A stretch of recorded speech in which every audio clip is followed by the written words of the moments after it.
brothers and sisters of the Ian is not here, and we won a game, a match. world. Imagine my shock. The Well, witch I is mean, we out of all know that here. Ian is the bad luck charm of the game of the team. So every time he's not around, we happen to do well.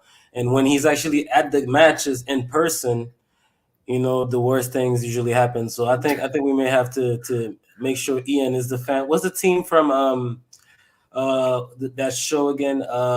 The show that he loves so much. He was wearing the jersey last week. Ted Lasso. Yeah, that's gonna be his team. Juventus, probably. Mhm. All right, guys. Welcome to the Brothers of the World. I'm taking the lead a little bit today because Bristol's having some technical difficulties. He's making me talk more, which we'll find out how good I do, and you guys can tell me. I want to first start by introduce our guest today. We have a guy that you guys may know from Twitter, Joe. I think your Twitter handle is Average Joe, correct? Yeah, average Joe 7_17. Average Joe underscore 17. I'm sure you guys know him on Twitter. Personally, for me, that's a guy that's a follow. That's one of my favorite follows. His takes are always great.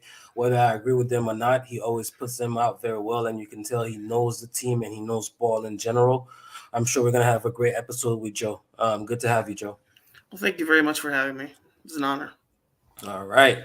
Hey Risto, let's hear you for a little bit. Let's see if you're out of the matrix or not. I've always been out of the matrix, especially when Inter wins. When Inter wins, I'm here. When Inter loses, I'm the biggest hater there is on the planet. I was actually talking about the static. That's what I meant by the matrix. I meant the static on your mic. And from the insert we got, you're kind of halfway in the matrix and halfway out. You're fighting your way out. We can understand you. You're all good. We can. All right, let's get right into it then, man. Let's talk about the match, the Serie A opener. We'll do, of course, some Mercado talk and talk about the rivals a little bit, but mainly let's focus on our team. First match of the season at home to Monza. We had I'll say a quite comfortable 2-0 win. Of course, there were some scary moments, and we did take some time to get that second goal to kill off the match. I'll start with you, Joe. Tell me, how do you feel about first of all, having Serie A back, having Inter back, and tell me your thoughts on the match. Oh, the match itself was fun. Obviously, having Serie A back is great, but the match was it's everything you could have asked for from an opening match. The excitement was there from the fans were great at San Siro. Every debutante was fantastic. From start to finish, the defending was excellent. I don't really recall one clear-cut chance that Monza had. Maybe a couple moments that were scary, but other than that, it was pretty good. The shooting was the only thing that was probably a negative, especially from outside the box. But other than that, I loved it. I had such a blast watching that yesterday. I don't know about you, Dave. No, for sure. Risto, you want to give us your thoughts, and then I'll go after you? It was a really good match, to be quite honest. We had so many chances. We were shooting a lot. As Joe said, I think the biggest problem we had yesterday is that we were quite ineffective, and we've seen less and less shots on target. But at least there's initiative. I know it's the first game of the season. The team has been with each other for a month. Most of the players that came in are less than a month within the club, and I think it's gonna get better and better. And we'll talk about the match about the match more in the next few minutes. But what were your thoughts in general about the match yesterday? Yeah, I mean, personally, I'll pick it back off of both of you guys. What you guys said. First off, I was excited to actually have a match to watch. Not only a match to watch, but a match that counts to watch. Because the last couple of weeks of the Mercado have been probably a nightmare for us personally. Seeing Scamacca go from Scamacca to Arnautovic, which we'll talk about a little later about, and also Samardzic. I know a lot of us wanted him, and seeing us go from potentially having him to settling for Sensi, which we know what the issue is with that guy. As far as the Mercado goes, we were taking some else, so it was good to actually have some football coming in. So I was excited for that, and the match itself, as you guys said, it was like a perfect movie, a perfect script. Everything you wanted to happen on the first match of the season happened. Lautaro, newly crowned captain, 2 goals. Turam, first start with us. Of course, he didn't score, had an assist, but he played very, very fluently. He looked like he belonged in the team, playing one-touch passes, combining very well with Lautaro and also DeMarco on that left side. I think the goals will come for him.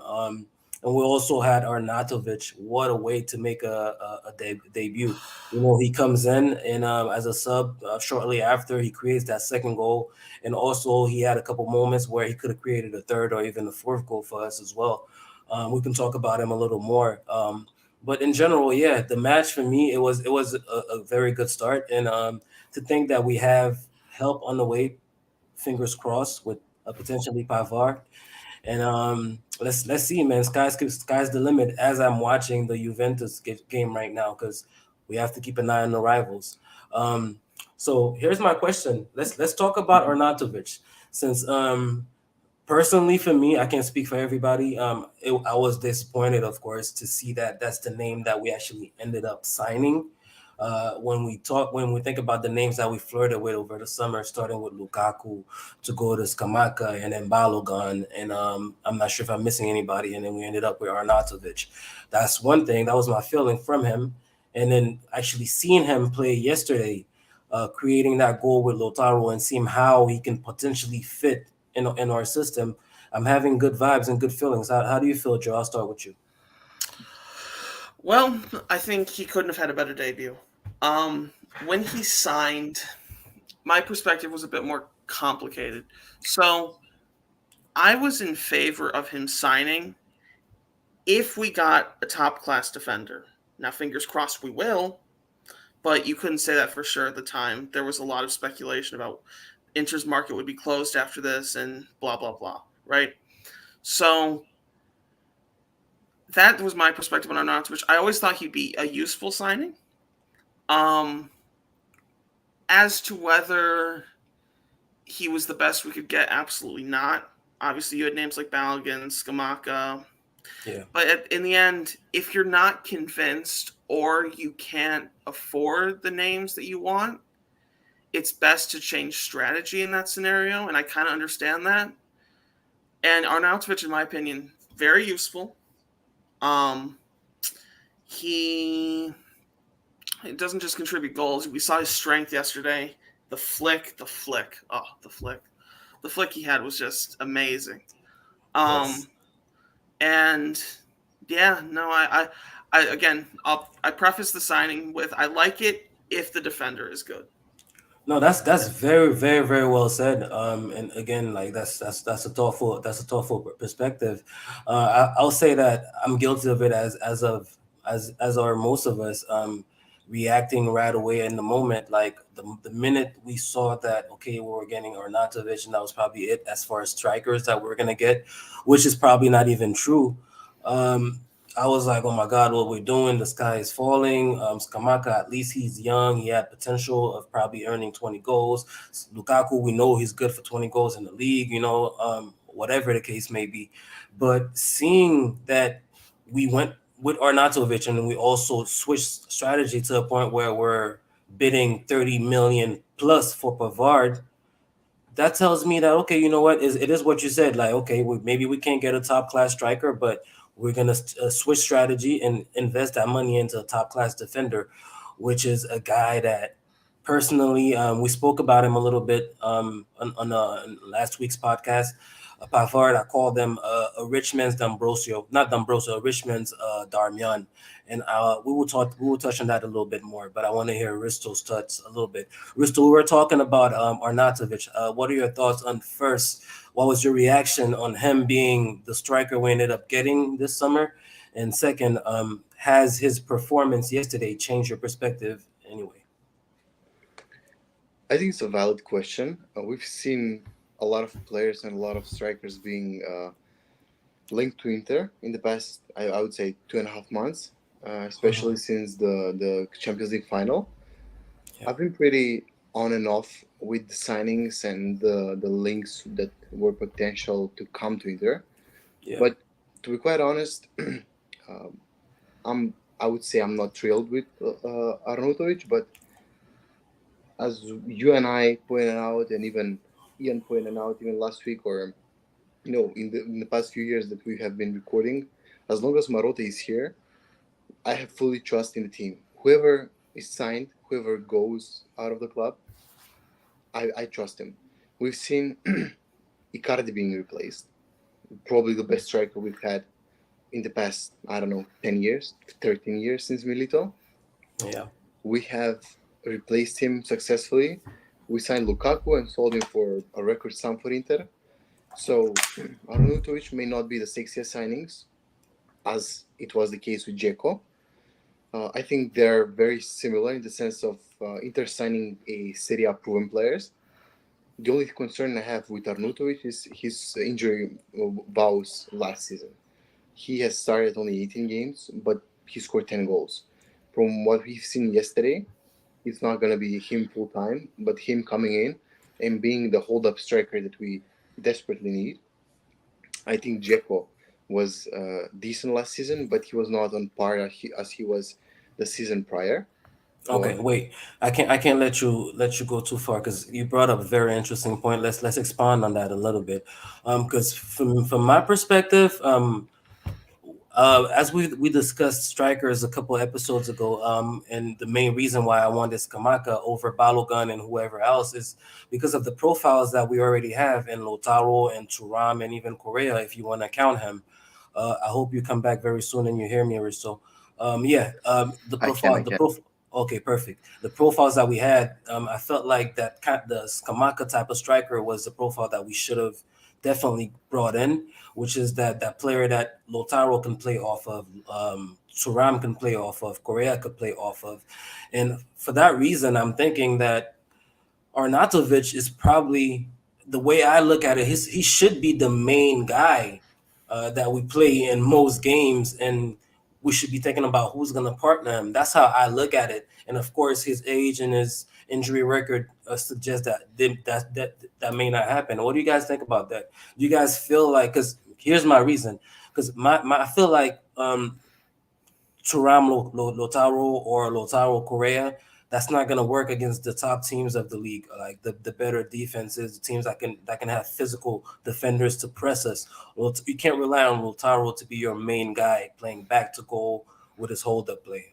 What do you guys feel about that? Here, so you want to take this first, or should I? You should. I think I want to hear your opinions. Okay, so in my opinion, Thuram, I have much higher hopes of Thuram than many people do. Mm-hmm. People need to understand last season was his first as a number 9. Yeah. Before that, he was a winger, exclusively a winger on the left.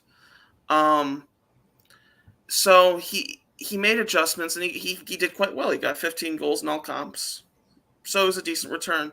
But at the same time, he fluffed a lot of chances, and he doesn't always get in the best positions in the box. So it's a learning process for him still. Even though he's 25, 26, when you're adjusting to new positions, it will take a minute. So I think that this being his second season, and we saw great glimpses yesterday from Thuram, and I'm sure we might get to that. But I have a lot of faith that this guy is going to be the starter, and that you'll have Arnautovic coming into matches in a way that I don't want to compare it exactly, but kind of like how Ibrahimovic and Giroud kind of can come into matches for Milan. You know, you have a guy who can come in, he can hold up the ball late on, and then he can come in and be a threat in the box, potentially with headers. We've seen him score headers against us. I think the Radu game, he got the equalizer against us from a header. Over to Marco. Yep. So, so I think I have a lot of faith, and we'll get to the transfer market if Correa leaves and you bring in someone like Alexis, then I think you could argue that the striking department at least stayed the same quality as it was last season, maybe a slight downgrade, but Okay. getting rid of Correa is a big deal for me. Yeah, I that's don't like rate him at all. that's like addition by subtraction right there. Yes. And that's a discussion I'm looking forward to. We're definitely gonna have that. Yes. So let's wrap up the game then. Yeah. I want you guys to give me who you guys believe the top performers were in the match yesterday, and who are you looking forward to seeing in the next match against Cagliari next week, and then we can touch on the transfer market going forward. I think Fratesi was missing yesterday, or at least a player like him. I have to say I'm not the biggest fan of Fratesi, or I'm a skeptic. I'm usually someone that's like wary of players like that that are coming from lesser clubs, especially as we have seen the case with Atalanta. You sign Gosens, you can sign the best player in the world, and he can flop at Inter.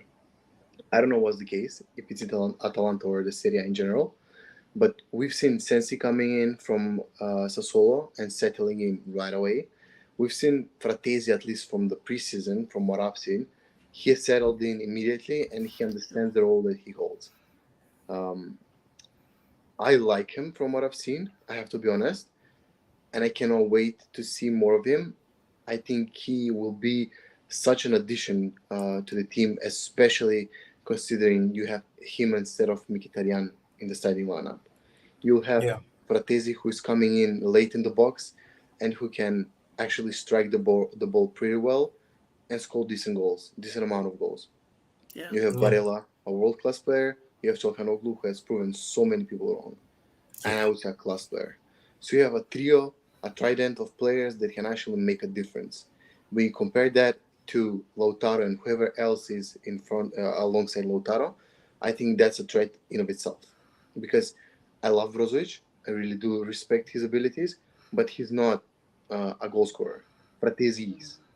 So when you subscribe, when you put everything aside, I think comparing the two, they're more different than similar. And whoever else partners Lautaro up front is going to have an easier job because you have actually midfielders that can strike the ball, they can score a goal, and are not afraid to go into the box and actually showcase their abilities. So, no, I agree with you on that point. I was definitely surprised to see that he came on as late because especially after we got that second goal, I think that was around the 60th or 65th minute, something like that. I was sure that he was gonna pull off Mkhitaryan and throw on Fratesi for a good 30 minutes cameo. Instead, he chose to bring him on as as a striker, I guess. Well, instead of bringing on Correa, he brought on Fratesi. So he chose to pack the midfield and go 3-5-1-1 or something of the sort. But yeah, Joe, go ahead. Give me your overall take on the game. Who you feel like the best performers were. And like Risto said, is there somebody that you were expecting to see that you didn't see? A little disappointed we didn't see Aslani. It's 3-0 Juve, by the way. Oh, great. I'm a little disappointed we didn't see Aslani. Even though Hakan was in fine form yesterday, in my opinion, man of the match. But I think to kind of back up on Hristo's point about Fratesi, he completes the midfield, in my opinion. You have Barella, who can do it all. You have Hakan, who can play that regista role, contribute defensively quite well, actually. We saw it yesterday. Yeah. And you have Fratesi, who can bomb into the box and absolutely score maybe in a good year, in a great year, 10 to 15 goals. Maybe you think maybe 5 to 10 this season. But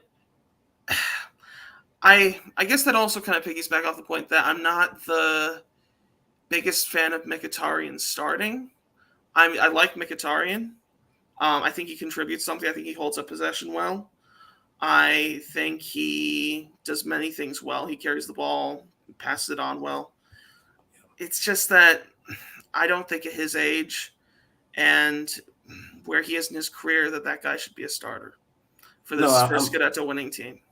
I'm with you 100%. No, 100%. That's a very, very, very good point.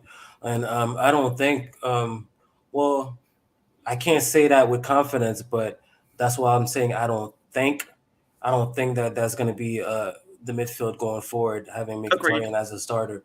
You know, although Fratesi has been here long enough for us to say that, hey, he's already been here for over a month with Inzaghi, and he's scored some goals, and he looks like he's fitting in with the squad. So why not start him? You know, so you may be thinking that maybe Inzaghi still feels like he needs to work on some stuff. That's why he doesn't trust him quite yet. But let's wait a couple more matches to see if by the time let's say the derby comes after the international break, it's still Mkhitaryan, then we could start really questioning Fratesi, or what is Inzaghi seeing that he doesn't like.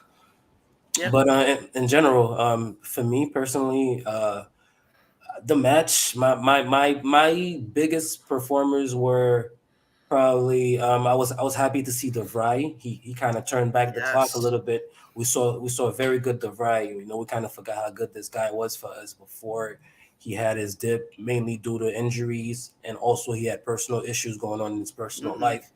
You know, I was happy to see him. Hakan, I was happy to see him take that register role and make it his own, not only with the distributing, but also that goal saving tackle that he made. You know, that's something that Brozovic really did for us, and Hakan is really making it his own. I was happy to see that, and also like you mentioned, Joe, I was happy. I was hoping to see Aslani get some minutes. He wasn't able to get on the pitch. Hopefully, well, I mean, they'll be playing plenty of matches to go, so I'm sure Yeah. his time will come. He's going to get more time than last season for sure. No, for sure. I would hope so. I mean, at that point, like Inzaghi has no other choice but to play him to replace. I mean, unless he wants to play Barella as a regista. We've seen him try that a couple of times, you know. But okay, let's pivot a little bit here. Let's talk about the transfer market. I mean, I'm sure you guys have all gone on the roller coaster of the Pavard news just the last 3 days. You know, we went from Thursday. The rumors started, okay, that we may be interested in Pavard. Okay, nobody made anything of that. Okay, yeah, we're always interested in players. Then Friday, it started heating up. Like, hey, listen, we made an offer. The player wants to come to Inter, and he's also interested in probably going to Man United. And then Friday afternoon, we have this guy in Germany, which I'm sure Joe will definitely address because I'm seeing him on your feed, who comes out very with his muscle, with all his authority, like he's the Don of Dons, saying, "Hey, listen, Pavard has to stay, you know, because somebody else is leaving. You know, the club is not letting them move. You know, so the deal is off." And then a little bit after that, we have DiMarzio saying he doesn't know anything about the deal being off or parts of Pavard staying. As far as he knows, we're still negotiating.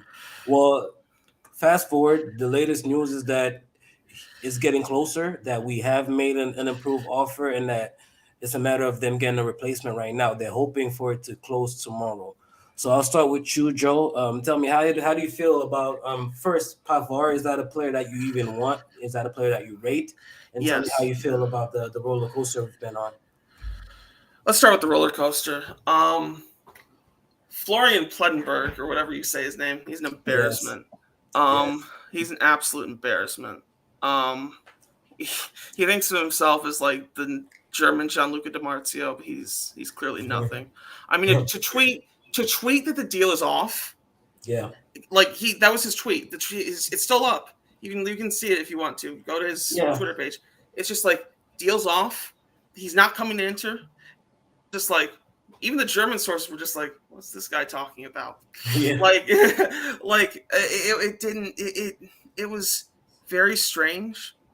And let's just say, if this deal goes through, we're coming for him. But he's gonna learn about Inter Twitter. Trust me. Yes, he will. But you know, it's just it was frustrating at first, but then it settled in and it was fine. But to move on to Pavard, the player, Mhm. he's perfect, in my opinion, as a center back for Inzaghi. You could not, other than Alessandro Bastoni and maybe Jasko Guardiola, you cannot make a better defender for this system. He roams forward while he's a former. He started his career, I believe, as a fullback. Yes. He started fullback with France and others. He's not. He always. I remember tweeting during the World Cup, or maybe even before that, maybe the Euros. This guy is not a fullback; he's a center back, and because you'd always just see he's so limited as a fullback. But as a center back, especially a wide center back in a back three, he comes to life. I absolutely love him in that position. Yes. You sign him, this Scudetto race is on, in my opinion. Wow, those are very strong words, and I agree. I'll go after Risto. Risto, the same question for you, bro. First, tell me, how do you feel about Pavard? Is that a player that you want? Is that a player that you rate? And secondly, how do you feel about the roller coaster we've gone on, fresh off the Samarsis melodrama? It always was and will be Pazza Inter. Like, it's just your DNA as a club. We expect nothing less. We expect nothing more. I like Pavard. I think he'll fit in very well. The price that we are getting is honestly really good, considering Torino is asking 40 million for the Dutch guy, Schuurs. Come on, Pastures. bro. Yeah, because they bought him last year. Yeah, but still, 40 million for one good season. We're talking about Yeah. 30 million, 33 million with bonuses for a World Cup winner, for a Yeah. player that Yeah. started in the World Cup, played in the final, played for Bayern Munich in the Champions League, in Bundesliga. Like there are levels to the game, and if anyone reached those levels, it's definitely Pavard. Joe pointed out that he plays mostly as a right back. And from what I've seen, the reports that Bayern are looking for a right back instead of a center back shows that he was used mostly That's how they view him. Yeah. yeah, and he'll fit in perfectly in that position as a right-sided center back. He's the perfect player for the position. He's the perfect Skriniar replacement. You're paying honestly a really good price for someone that has so much experience and that has gone through so many games. He has experience, yet he's young. For a defender, he's young. What Yeah. he offers is exactly what we need. So I'm all in for the signing. There's honestly there's no bad side to look at the deal because you're getting someone for 30, for less than what 35 million. The I think L'Equipe tweeted like Yep. 20 minutes ago that the deal is for 28 million euros plus 5 mil bonuses. Yeah. Oh, really? So that's 33 million in total. I'm excited about Pavard, about the deal. I cannot wait for the deal to get done, especially after we saw how unhappy Pavard was in the last game Blair Yeah. played. Yeah. I No, know, for Dave, sure. you were doing this throughout the photos No, and reports. definitely. And I mean, it kind of sucks because come to find out, that game was against I think a club, a fan club. It was them playing against the Munich fan club, so they were playing some fans, and there was also a clip of him losing his cool. Like I think a guy tackled him or something like that, and he almost fought that fan. And somebody was like, one of the Bayern fans tweeted like, "Yeah, this guy is almost ready to fight fans. We gotta ship him out." But yeah, Pavard, man, that's a player that I dream of, and I tried not to tweet about him because I knew that Man U and also Arsenal were interested, and of course, both those clubs, they can flex some financial muscles that we don't even have in our bodies. So for that reason, I didn't want to get my hopes up and end up heartbroken or disappointed or whatever the case may be, but seeing the latest reports that he's even saying no to Man United and preferring to come to us, that's the kind of stuff that I love to hear, and that's the kind of stuff that I'm never surprised. For some reason, players always want to come to Inter. Like the last 4 or 5 years. We've built something that players have been choosing us over deals that they can make better, I mean, more money or whatever the case may be. But tactically, man, this guy, you guys have said it, man, that he's a perfect right center back. If you were to make a right center back in a lab, that would be it. You know, it's just like Bastoni, having Bastoni on the right hand side. He can carry the ball. His crossing ability, he could do those crossfield balls that Bastoni does to Barella. You know, he can do that. And, you know, of course, I'm sure we've all seen that goal that he scored in the World Cup. You know, like a guy having a center back that can strike a ball like that, that tells you the amount of technique that he has. And I'm sure that once we start facing those Serie A lower black defenses that are usually tough to break down, having Inzaghi have Serbi be the only center back and have Bastoni and Pavard pushing up on each wing to overlap with either Dumfries or DeMarco. Oh my God, this football is going to be beautiful to watch, guys. It's going to be beautiful, and I feel like he's a dream signing, and that will make everything okay as far as missing out on Samardzic and also Skamaka, in my opinion. That's how much I feel about it, and hopefully we do get it over the line, since the latest news are positive. So Uncle Sharma's saying something. Any concerns about his attitude? Heard bad things. I have not heard bad things. If there is something wrong with his attitude, I mean, he is French. But so there is always that. So. Oh, I mean, for sure. I feel the same way. I've personally, honest to God, I would say it if I did know. I haven't heard anything. Of course, if anything, he's pouting right now, and he's not being the most professional. That's the most I've seen about it. And I guess from a Bayern fan's perspective, even if the player wants to leave, you never want to see that. But of course, we're biased right now. We're Inter fans. We want to see him show his discontent to push the move forward.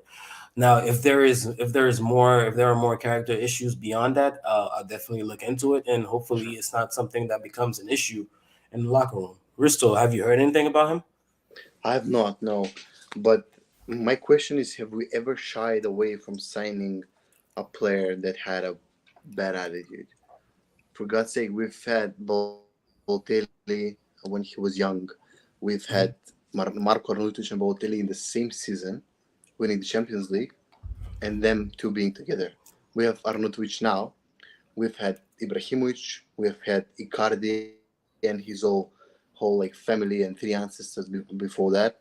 So we have not shied away from any player, considering that, you know, my main motive here and my main question is, besides everything, is that they want to be here.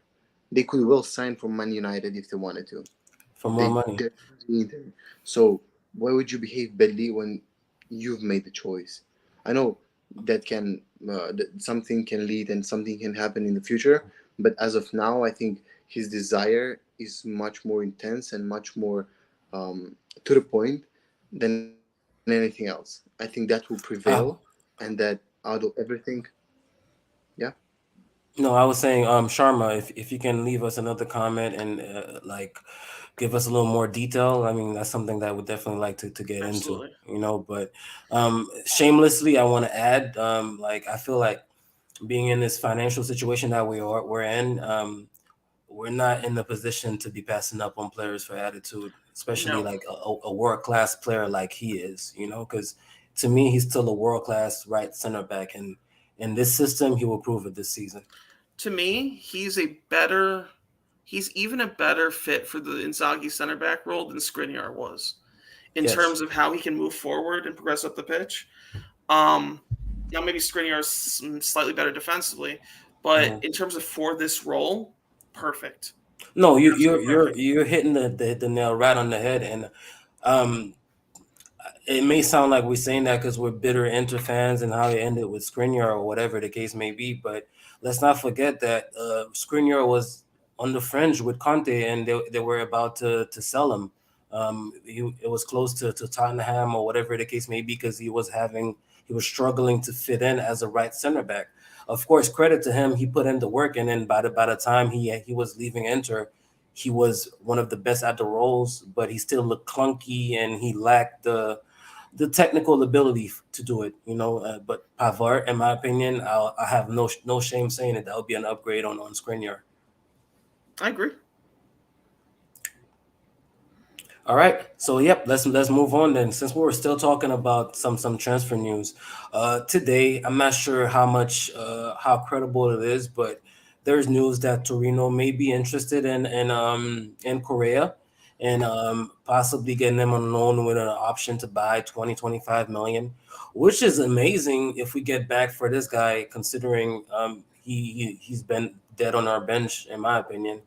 And it's also being reported that if we do move on from him, we'll be bringing back our guy Alexis Sanchez.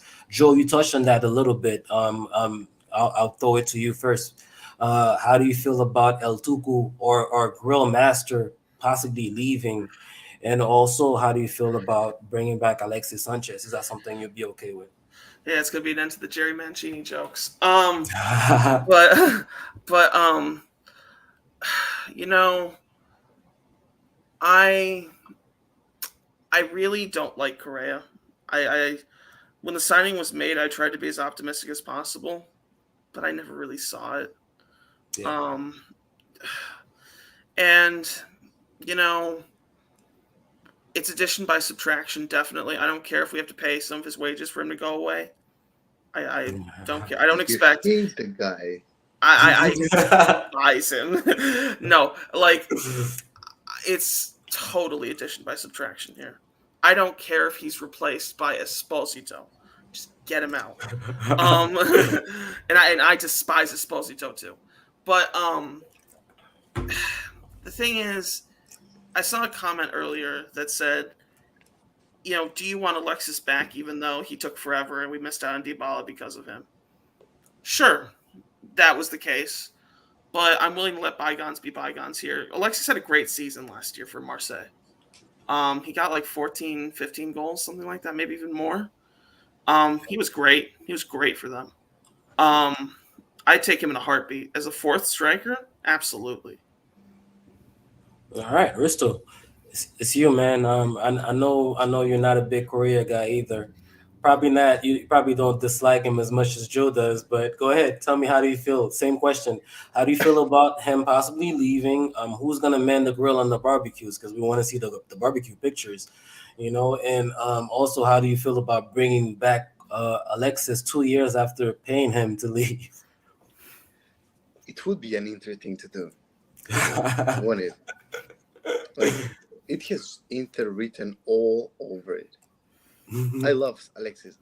I've been Alexis' fan since his days of Udinese, and when he left for Barcelona in 2011, he broke my heart. I was in so much pain because I wanted to see Sanchez and Pazzini back then. It would have been a fucking fairy tale. That did not happen. His first stint at Inter was decent. We got him for peanuts, and he's a very good player. We're talking about Serie A. Let's not fool ourselves. Serie A is not like the best league in the world. I love it. I enjoy it as much as any other league, and probably more. I love the shithousery that surrounds the league, and Yes. it makes the league what it is. I to go back to the point is that I don't like Korea. He the only guy that actually likes him is probably Sharma. And that tells you a lot. Like, one person on Twitter. Hey, no Sharma slander, all right? We're not gonna tolerate that.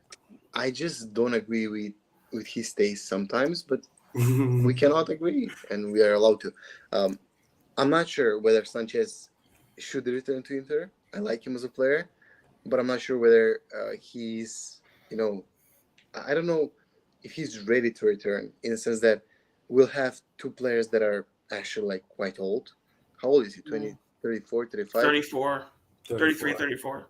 Ramutovic is 34 as well. So Yeah. two players with the age of 34. We have Mkhitaryan in the midfield as the first substitution. There is also 32, 33, 34, whatever he is. And There's a Serbi. The only I share with you. The only concern I have is the age.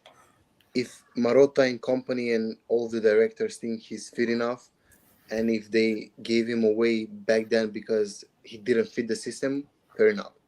If they went and gave him 2 years ago, because he was old and he was finished, and now bringing him back as 2 years older, as a 2 year older player than he was back then, it's No, but controversial.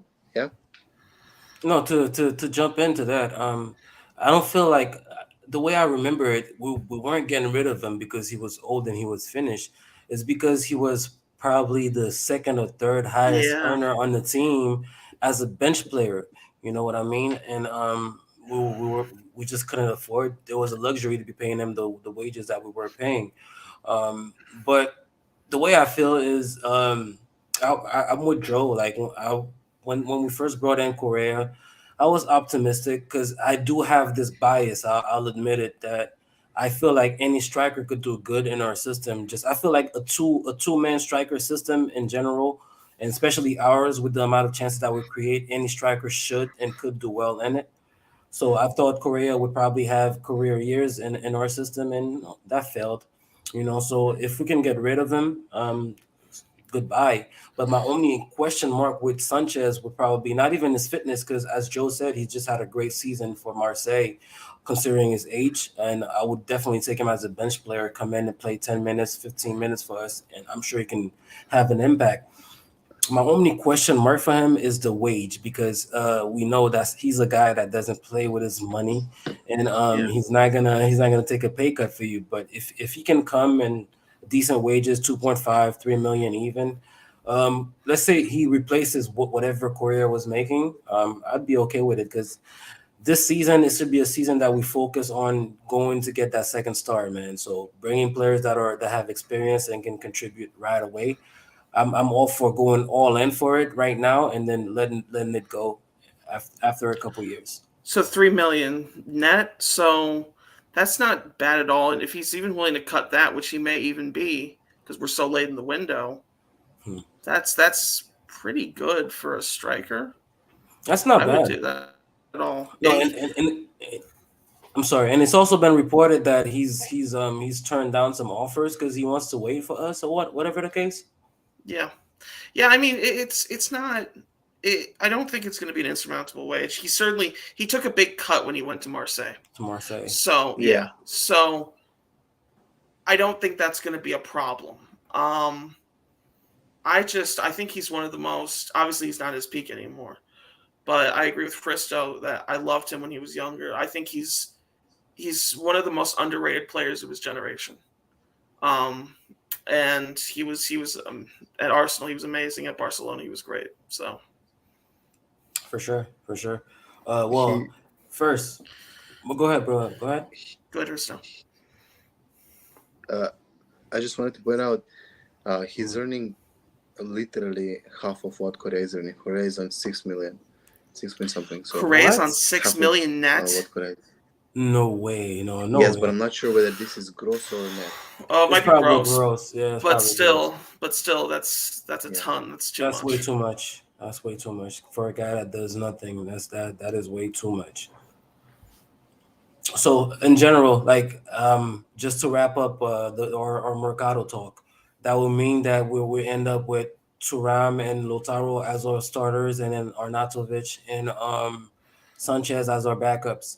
Uh, Joe, I'll ride with you. I know you know ball, and I'll take your take.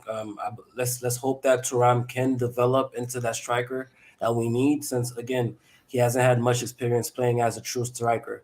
So Risto, let's go through the comments, see if there's anything we can respond to, or anything that could spark a quick conversation real quick before we wrap Just it up. going back to Sharma's comments about him having the whole Korea agenda and now trying to distance himself from Slander Big He's Cat. trying to Feels like, distance himself. feels like, oh, I didn't say that. Should I go And- through and- Studio Inter's episodes and find the fucking episode that He and blames ruin my Nima. mood? And he is right. Nima did say that Correa would be the surprise player of the season or a potential player of the season candidate. That is true. Oof. We Any, should get. How about having Nima on the podcast and Sharma and Nima biffing that off and yes, settling the argument? let them Yes. answer for themselves. Go ahead, go through some more comments.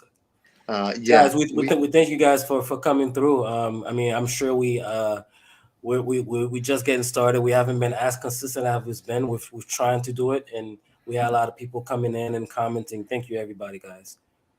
6.48 gross. That's too much. Okay, so gross. That's still too much. So probably around 4.5 million net. So that's still a lot. some people actually like players that are below the age of 32, which is No, quite understandable. I agree with you, Mosen.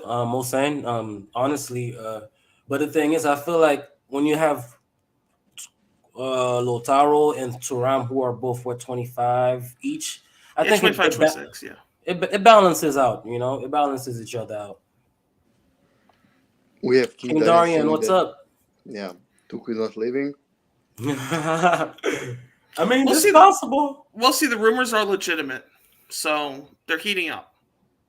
We have Let's Said. hope so, because I remember there were summers where we had legitimate offers for Gagliardini, and he started talking about his family is settled, he doesn't want to move, is this, is that. Like, this guy literally decided, you know what, I'm gonna stay on the bench and just run out my contract. I have 3.5 million net. Okay. Yeah. Nick Knox. We have people that actually calling out Sharma as well. Imagine my shock. Yeah. A lot of people have proof on you, Sharma. I'm sorry, I can't defend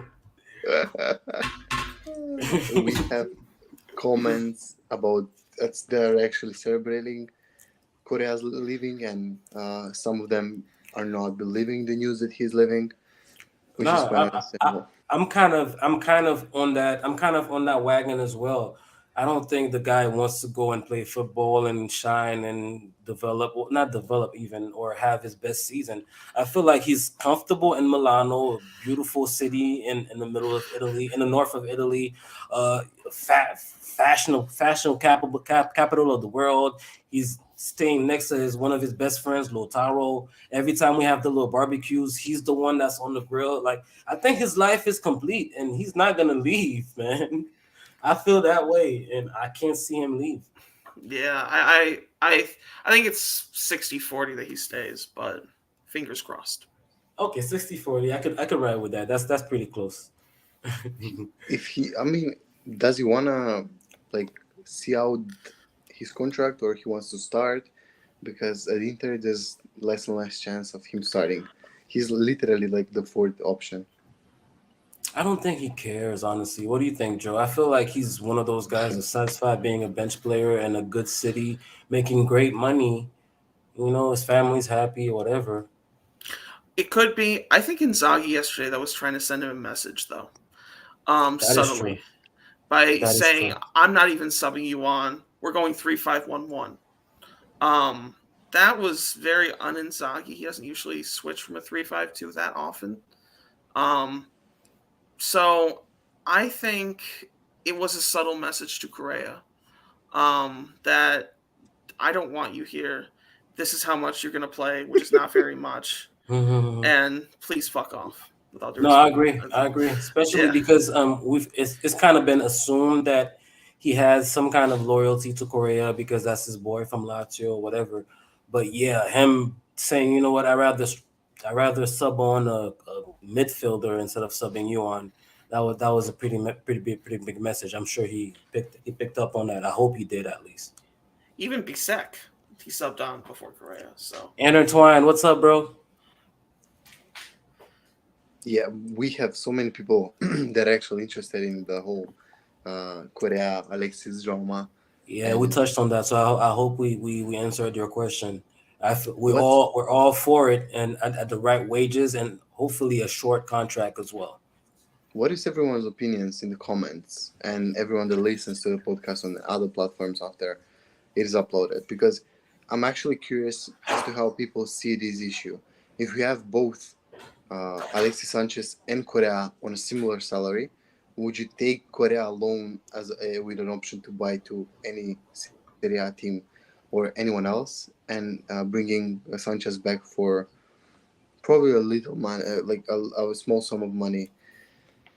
Like No, what's that may end up being an issue for us for real. If we do send him on loan with option, and of course he doesn't get purchased, and then we end up being stuck with both yeah. him and Alexis. Like what do you think, Joe? Well, I think that Alexis would probably come on a 1+1 or a 1 year deal.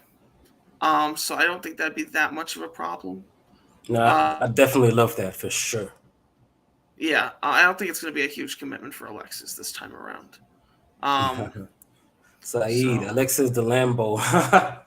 Well, yeah, I do miss those tweets. Like yeah, you have a lion and you put the lion in the cage. You can't like he's always saying yeah, something like that. it's But it's all- it's all fun and games. But sorry to cut you off.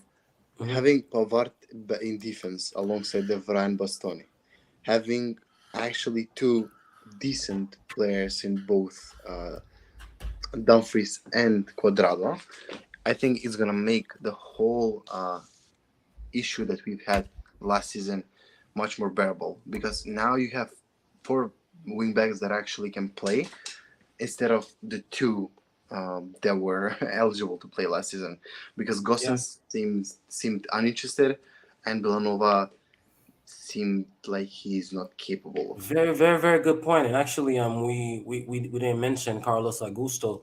He mm, made his debut, and I mean, nothing flashy, nothing spectacular, but he was at the center of a couple chances, like that third goal that almost happened with if it wasn't for that last second tackle.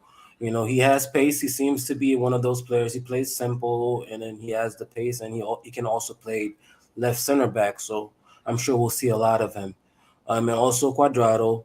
He's so we have two functional substitutes at the wingback positions as well, for sure, for sure. two guys Okay, who can but take on demand too.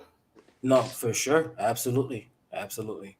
But Quadrado okay, had now some. let's talk about going forward, guys. I want to see you. I want to hear you guys' prediction for the next match against Cagliari, and then we'll wrap it up after that. I'll start with you, Joe.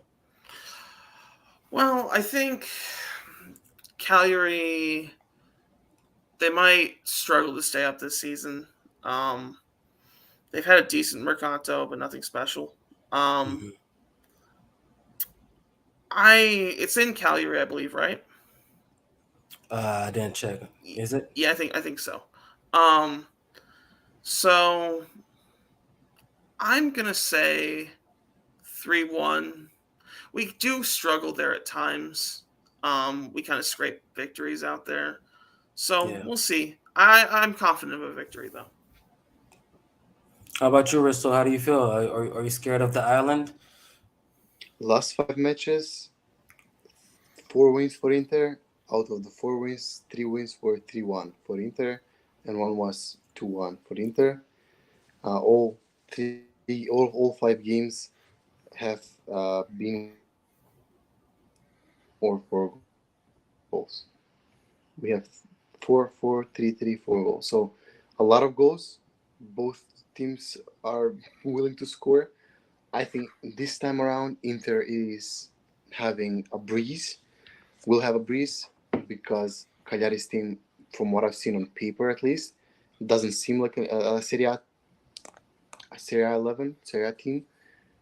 I think considering Inter has one game under their belt and against Monza, who, from a stat I've seen, since January has won the third most points in Serie A away games. So it's a huge, huge deal to win against Monza.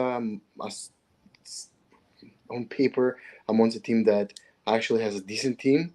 I would say a mid-table team with a lot of investments, a lot of potential to grow.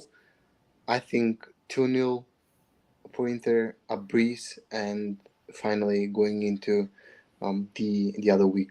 And we have Cagliari, and then let me check because after we we have Fiorentina after that, and that's what I wanted to do. I wanted to actually go ahead and extend my prediction, especially for Joe, since we're not gonna have Joe on with us next week. So I want to see your thoughts. Since let me give my quick thoughts on Cagliari to get it out the way. I feel like it's gonna be a comfortable win for us, probably a 2-0 or a 3-0, but it's gonna be much easier. Much because they're fresh off the Serie B and they haven't spent that much money. I feel like Joe said they're gonna have a hard time staying up, and we should make some quick work of them. So yeah, let's extend it a little bit to Fiorentina as well because they look very good in their match yesterday, which I happened to watch. How do you feel about our third match against Fiorentina, Joe? Let's get your prediction on that as well while we have you on. That's at San Siro, I believe. So, Yeah. but still, that's going to be very tough. We lost that match last season, but that was Yep. during a very rough period for us. Mm-hmm. I think because we're playing against an Italiano team, we're going to get a lot of chances. Yeah. It's just a matter of then not conceding because Fiorentina have very dangerous, especially after signing Beltran. They have Nico Gonzalez. They have a lot of options in attack. For sure. And it's about just not conceding. I remember, I think last season with the Mkhitaryan late winner, it was the 4-3. It wouldn't surprise me if it's another match kind of like that, where it's kind of like a track meet. I'm going to be optimistic and say 4-2, but it's one where it's going to be pretty difficult to keep a clean sheet. Okay, no, I agree with that 100%. Risto, give me your thoughts on Fiorentina, man. How do you feel about or match against Fiorentina?